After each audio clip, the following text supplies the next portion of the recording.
Sveiki visi, vėl išpakavimas gamtoje. Matote, štai ten stovi dronas. Video, kurio galėjote matyti, jeigu esate prenumeravęs mano kanalą. Bet kas nematė, štai va ten bus ant raidelės nuoroda į. Na, o dabar mano kolega išpakuos siuntinuką. Štai va tą. Sveiki visi. Mastom, kad tai yra krovėjas, galima sakyti, blokelis, maitinimas Arduino platformai, tam, kad jį pakraut be baterijų, be akumuliatorių, nes ne visada tai patogu. Kartais paprašiau į rezetą įsijungti ir tiesiog ir į patį Arduino mikroschemą. Tai va, ėjo siuntinukas iš esmės nelabai ilgai, apie 2 savaitės, gal 3. Gaila, kad atėjo anksčiau negu Arduino pats. Ir patestuoti ir parodyti kažko mes negalėsim, bet kol kas. Bet manau ateityje, kai ateis Arduino, manau, kad gausis ką nors parodyti ir sakant, kad visi būtų patenkinti. Nu va, tada atidarinėjom, manau.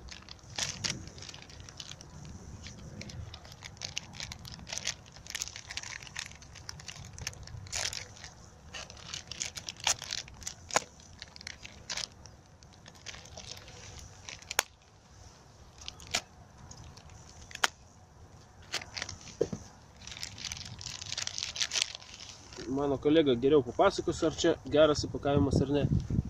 Na, įpakavimas, sakyčiau, kaip maitinimo blokui pakankamas. Jis nėra labai toks dalykas, kuris gali lengvai sulūžti, sudužti. Na, bet visgi dėžutė, aš manau, bandykime išvynioti, ten, aišku, daugiau nieko nėra. Gal kolega bandys išvynioti. Pažiūrėsim, ar tikrai padėjo toks plonas sluoksnis dėžutės išsaugojimui. Aš manau, kad dėžutė pakankamai, taip pasakokim. Jo, pakankamai normaliai dėžutė. Sveika. Na ir atsidarom. Čia daugiau nieko nėra. Tuščia. Ja, štai toks blokelis. O štai toks blokelis. Jeigu jūs matot, parašyta 12 voltų 1 amperas. Čia yra nestandartinis maitinimo blokas Arduino, nestandartinis yra 9 voltų 1 amperas, nes jo pilnai užtenka. O šitas yra specialiai tam, kad galima būtų naudoti, tarkim, dinaminius ledus, kurios galima naudoti, galima programuoti, naudoti kiekvieną lemputę atskirai. Ir dėl to iš esmės naudojamas galingesnis maitinimo blokas. Va, iš esmės, manau, nieko čia stebuklingo jame nėra. Tiesiog blokelis ir blokelis. Ja, standartinis blokelis, kištukas yra irgi pakankamai standartizuotas, daug kur yra naudojamas. Na, tik klausimas... Europietiškas beje, specialiai užsakinėjau, nes, Jo, nereikės jokių perėjimų, na, tik klausimas, ar pagal savo charakteristiką jis save teisingai parodės, ar tikrai 12 voltų 1 amperas. Jo. Na ir aišku, kaip kolega sakė, Arduino tikrai ateis ir būtent šitą blokelį mano kolega mėgins pasijungti prie Arduino. Ir ne tik, taip sakant, biškį pakoreguosiu kolegą, ne tik šitą, nes turi ateiti dar vienas. Jau iš tikrųjų 9 voltų, nes pats Arduino, kurį aš užsakinėjau, eina be maitinimo, tai man reikės ir standartinė. Tai ateis ir standartinės, aš tikiuosi, kad kitą kartą gausis patestuoti abu blokelius ir parodyti. Va, turėtų visai geras dalykas. Tai va. Taigi, kam įdomi Arduino tema, rašykite apačioj, ar norite, kad mano kolega daugiau pasakotų šią temą apie Arduino.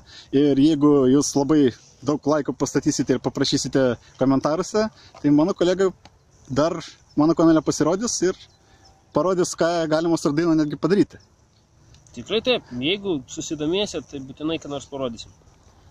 Taigi, spauskite like, dalinkite socialiniuose tinkluose, žiūrėkite, kas bus naujo mano kanale, mano Instagrame, nuorodą irgi apačioje surasite ir prenumeruokite kanalą. Jeigu norite praleisti sekančių video, iki kito karto.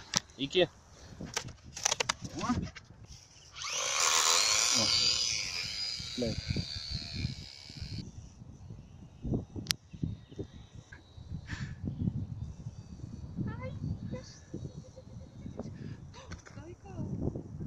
Kažkur čia miškuose nukrito mūsų dronas, kaip jau matėte. Jis yra neįsitikinęs, kad jūs matysite.